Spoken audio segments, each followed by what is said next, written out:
In this video, we will be taking a look at the tone poem Scheherazade, composed by Nikolay Rimsky-Korsakov in 1888.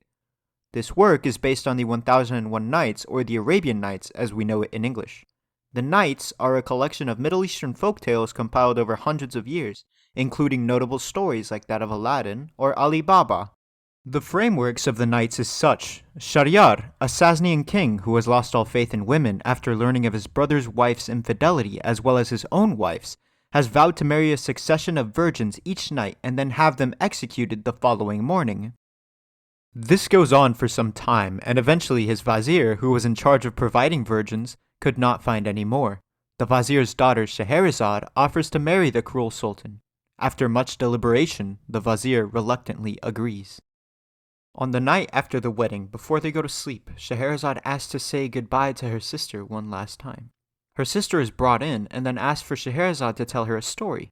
Scheherazade makes sure to end the story on a cliffhanger, leaving the sultan's curiosity piqued. The sultan, wanting to hear more, keeps her alive so she can finish the story the next day.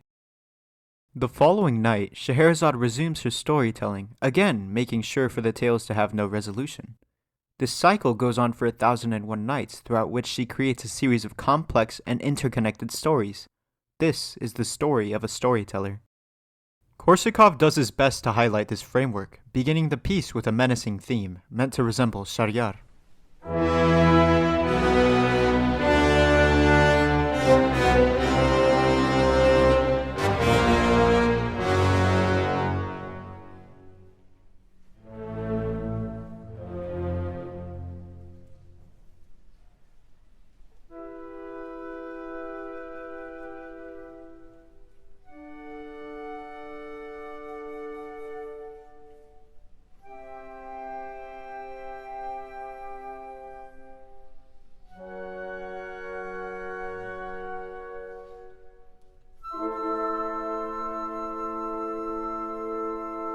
It's time to introduce our storyteller.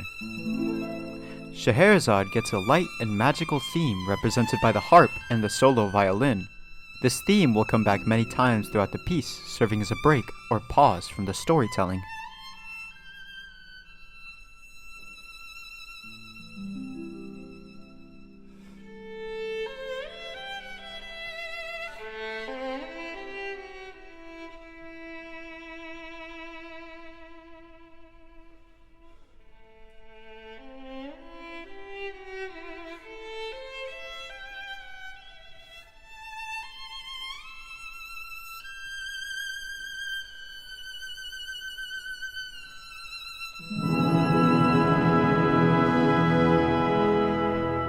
Tonight, Scheherazade will be telling us of the voyages of Sinbad the sailor. She begins by depicting the majestic nature of the sea. The sea is calm, the surface smooth with only the slightest ripples that create a mesmerizing pattern as they spread out gently from the boat. The waves are small and rhythmic, lapping softly against the hull with a soothing, almost melodic sound.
I mentioned Scheherazade's tales would be complex, So Sinbad's tale also has a frame story.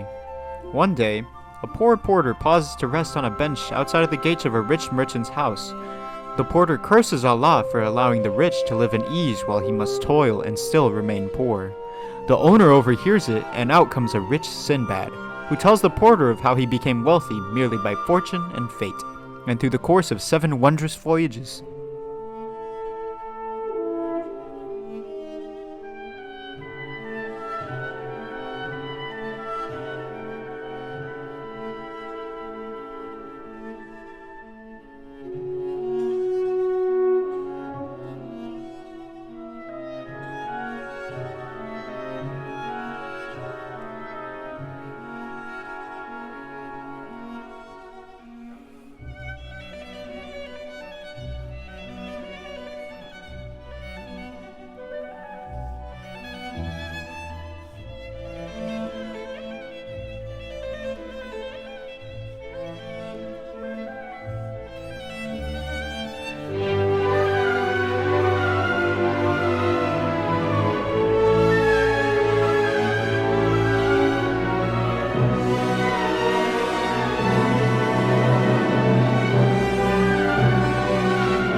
In Sinbad's first voyage, he sets sail to an island which turns out to be a gigantic sleeping whale, which shipwrecks him, obviously. He's able to make it to another island and befriend the king of that island. The king provides Sinbad with many riches in exchange for his services. After telling the porter the tale of his first voyage, he presents him with a gift and tells him to return the following day for the story of the next.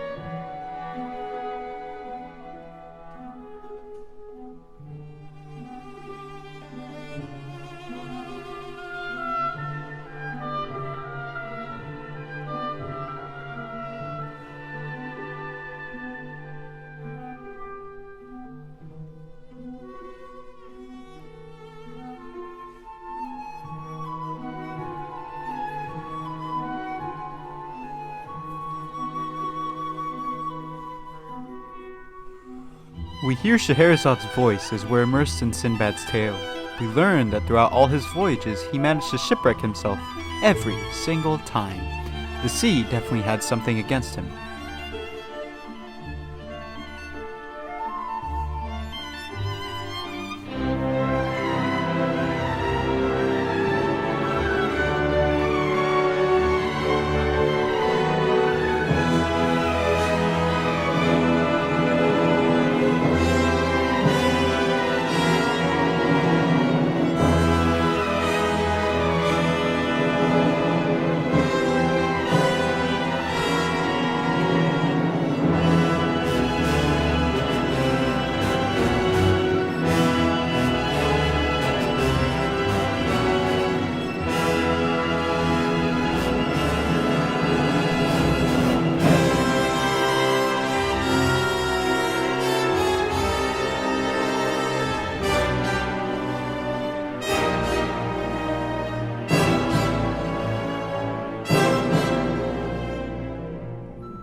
As Sinbad finishes telling the porter of his voyages, he presents him with a final generous gift before bidding him farewell.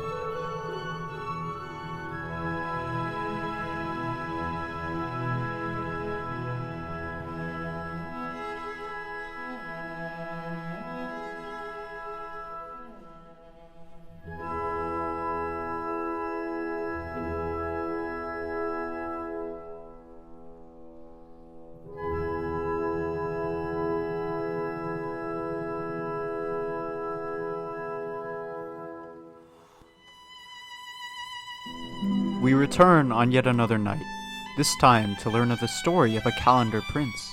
In the medieval Islamic world, a Kalandar was a highly spiritual nomad who relied on charity to stay alive, so having a Kalandar prince seems quite interesting. But in the Nights, there are 3 instances of princes losing everything through a series of unfortunate events, leading to the lifestyle of a Kalandar. It is unknown which of these 3 princes this movement was about.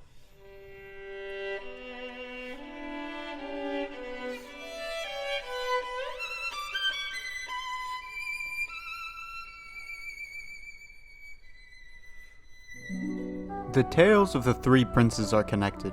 They're all sub-stories to the tale of the porter and the 3 ladies.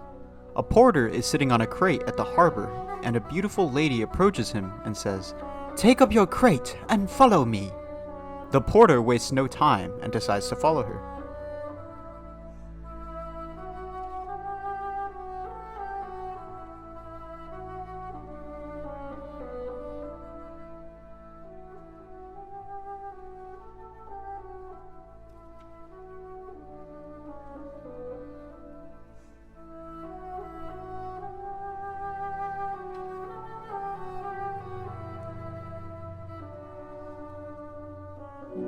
The porter follows her around the streets of Baghdad as she stops for fruits, meats, desserts, perfumes, and cheese.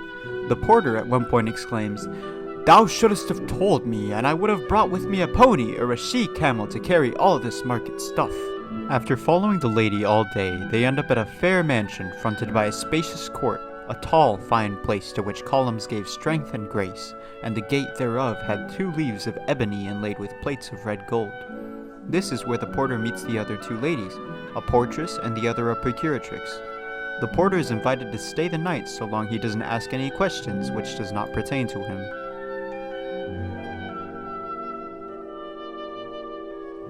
This is when 3 Kalandars arrive at the door, being invited to stay under the same conditions given to the porter. The party celebrates, enjoying each other's company, when suddenly the oldest lady calls in 2 dogs which she promptly beats. Another one of the ladies sings a series of songs, then faints, revealing a scar made from a beating rod. The final lady, upon hearing the end of the final song, shrieks and tears off her clothes. The men are shocked, so they inquire. Unfortunately, they just broke the only rule they had to follow. The ladies are offended, and some slaves enter the room ready to kill the guests. This is when one of the ladies asks the guests to tell a story of how they got there in the first place, and if the story pleases them, they are free to go. This is when the first Kalandar shares his story.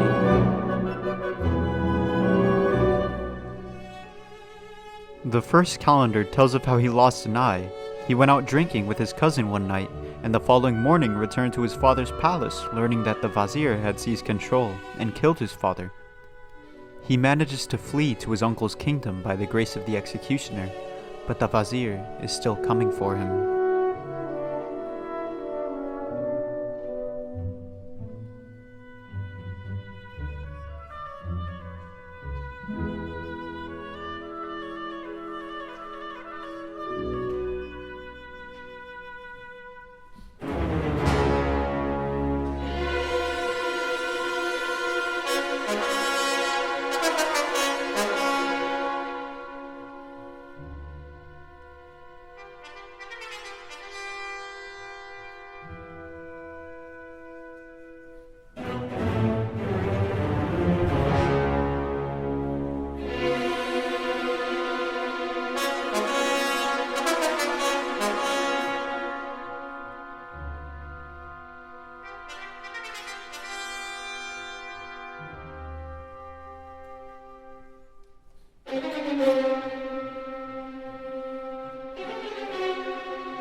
The second calendar was visiting another court where he was attacked by thugs.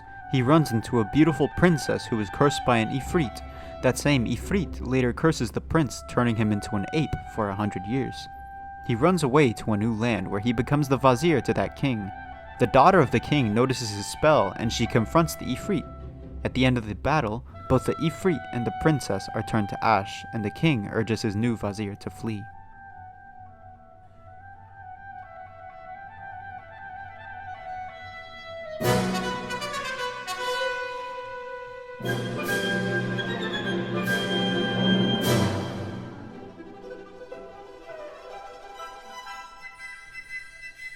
The third calendar's tale must remain a secret for now, as it shows up in a later movement of the work.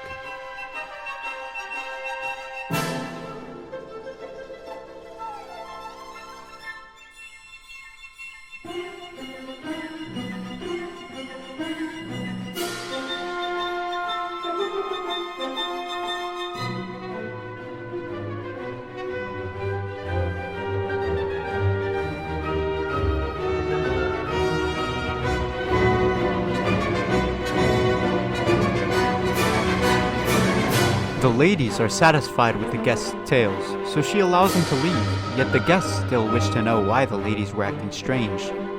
Reluctant, they agree to share with their guests.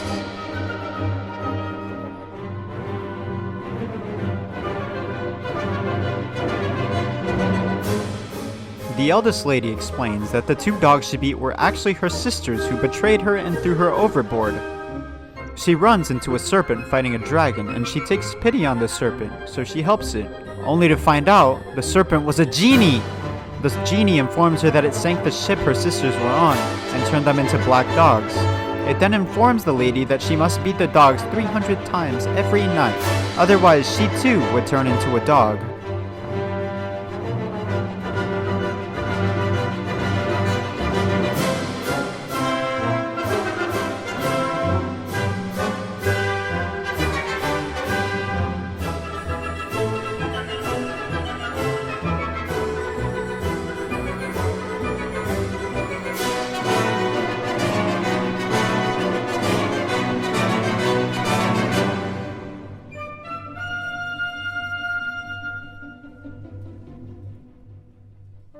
The portress tells of how she inherited great wealth from her deceased father and later married a rich man, who shortly thereafter also died, leaving her with even more money. One day, an old woman visited her, begging for her presence at her orphan daughter's wedding. She agrees out of pity. Upon arrival, the portress is greeted by a young lady who informs her that her brother is in love with her. The portress marries the young lady's brother. One day, she has to go to a bazaar where a merchant tricks her, resulting in a bite wound on her cheek. When she returns home, her husband suspects her of infidelity. Preparing to kill her, he ultimately chooses to beat her until she's unconscious instead. She's bedridden for months before she's able to make a full recovery and run away.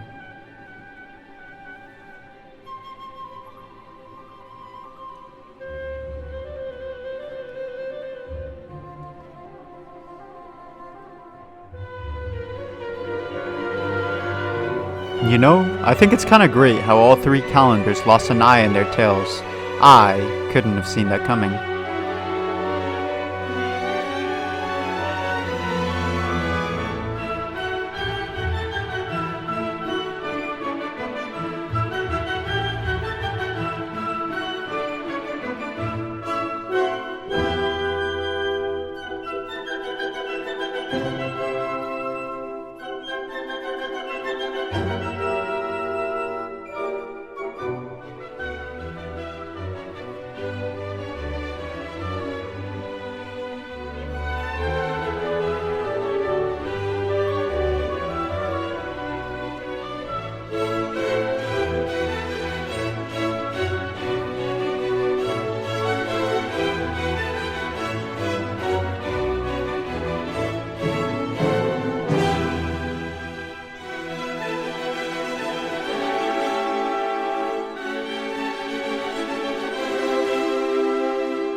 Love. It's a common theme for many stories throughout human history. What makes it so appealing? Is it relatability? Complexity? Maybe because it offers an escape from reality. Whatever it may be, that doesn't matter right now. We're not here to figure out the mysteries of life. Scheherazade tells us of the love between a young prince and a young princess. It is unknown which tale inspired Korsakov to write this movement, as there are many love stories between young royals and the knights.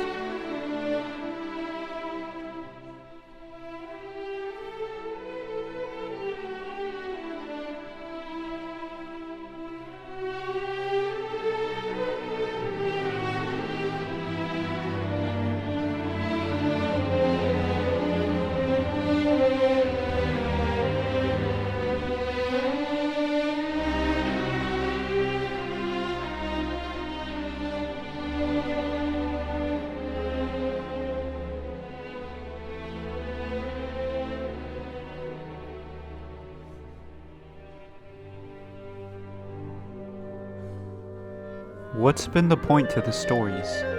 Have they just been a way for Scheherazade to stay alive? Or is there something more at play?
These stories are truly magical. While at first glance Scheherazade tells them as a means to stay alive, I think she also sees some goodness within the Sultan. I believe that through her tales, she aims to teach him about morality, compassion, and especially the power of love. Her stories are a way to show the Sultan that he can still find and embrace his humanity.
Tonight, our final night with Scheherazade, we learn of a festival at Baghdad and a shipwreck on a magnetic mountain.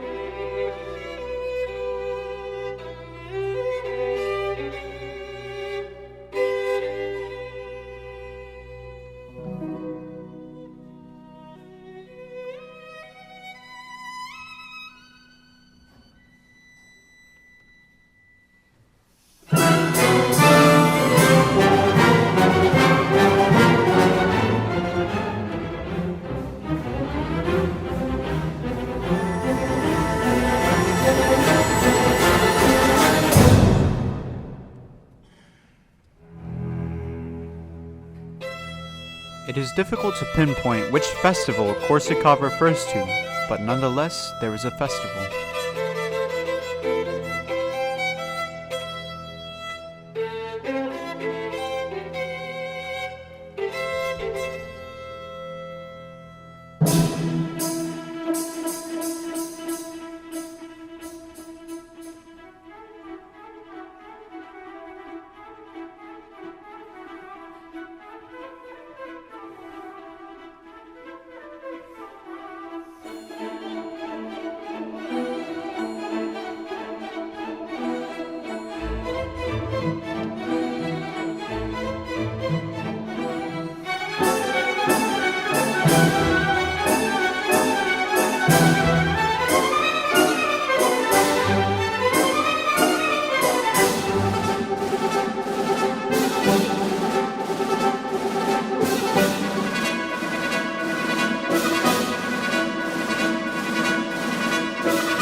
Throughout this movement, many themes from the past three movements come back. Korsakov stated in an interview that he wanted the listener's imagination to go wild and not think too hard about pinpointing exact moments.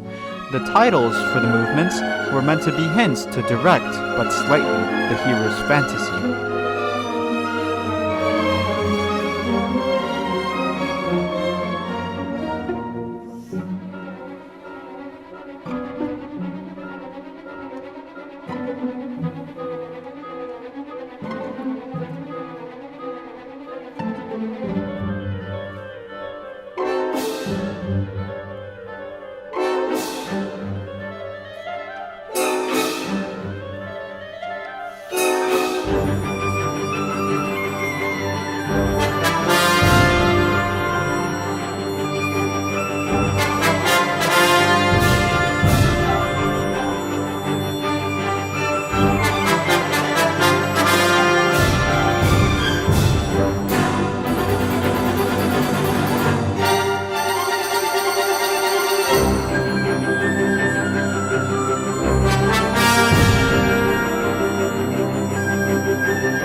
We can finally hear of the story of the third Kalandar prince. He had a vision of visiting a magnetic mountain where atop stood a bronze horseman, which he would shoot at with lead arrows from a brass bow, and he would then bury the horseman where he got the bow.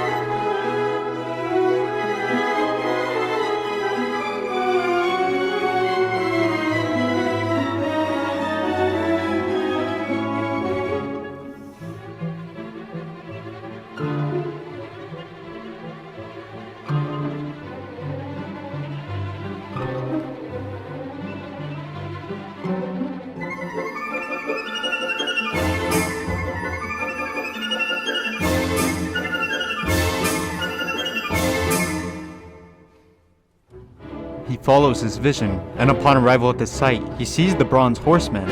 He prepares his bow to shoot, but there's something wrong.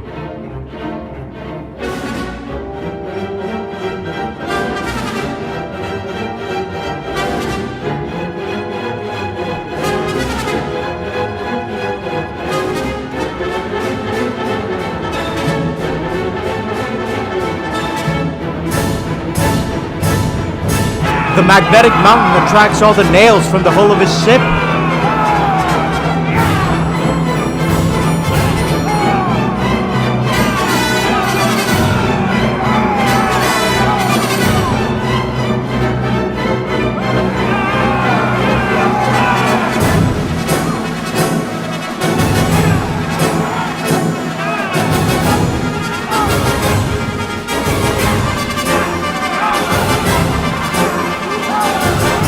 Of course, this can only mean a shipwreck.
We've made it to the end of Scheherazade's storytelling. Throughout the nights, she's demonstrated her wit and creativity, developing such profound tales.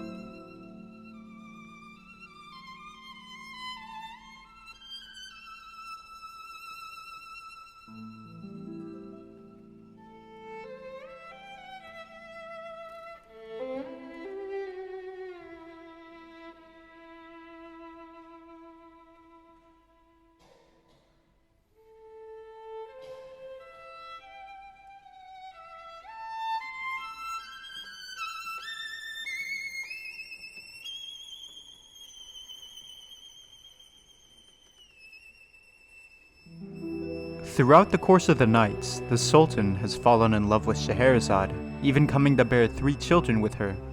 This means happily ever after, right?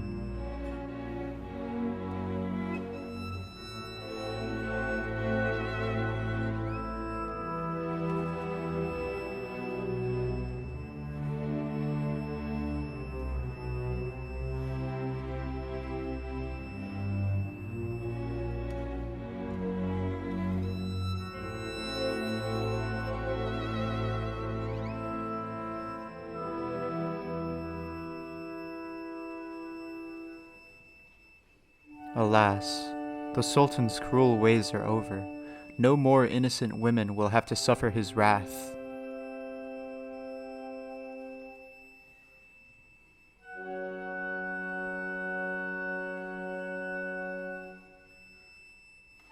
All because of Scheherazade.